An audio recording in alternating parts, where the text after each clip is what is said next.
I'm Scott Lucas. This is today's EA Worldview on Syria.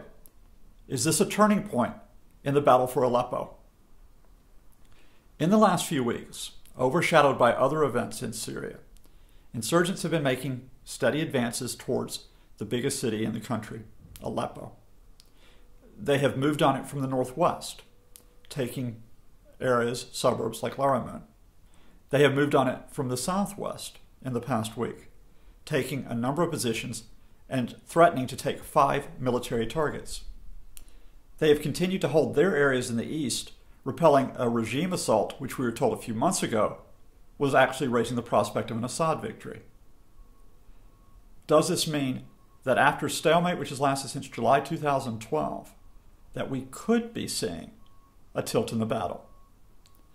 Well, the easy short-term answer is no.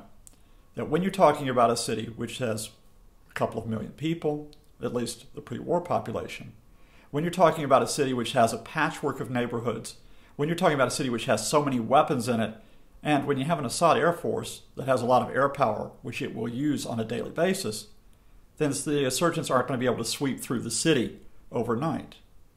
They won't do so within the following weeks. But what they are trying to do is to choke off the regime. We've known for months that the insurgents are effectively trying to lay siege to the western part of Aleppo, trying to limit food, supplies, the regime's ability to move. They've been partially successful in doing this.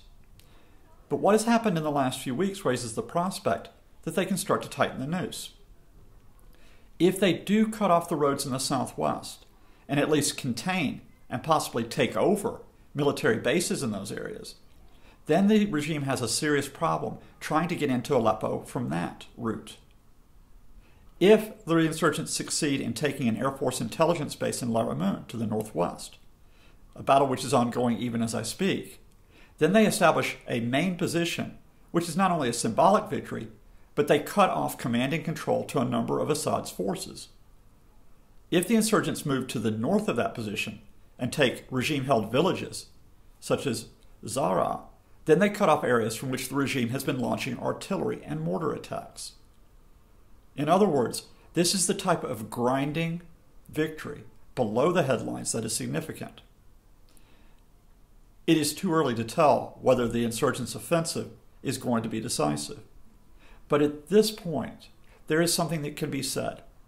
Far from Assad winning Aleppo, which we were told was going to happen only a couple of months ago, it is the insurgents who have, if not the upper hand, at least the prospect of it. And if they continue to make that grinding advance, they may not actually have to move into the city and take over the western sections. They can slowly win a war of attrition. That is a significant event, as significant as any regime success we've heard in the last couple of months. And it is one which, although you won't hear it, has the Assad regime distinctly worried. I'm Scott Lucas, and this has been today's EA Worldview on Syria.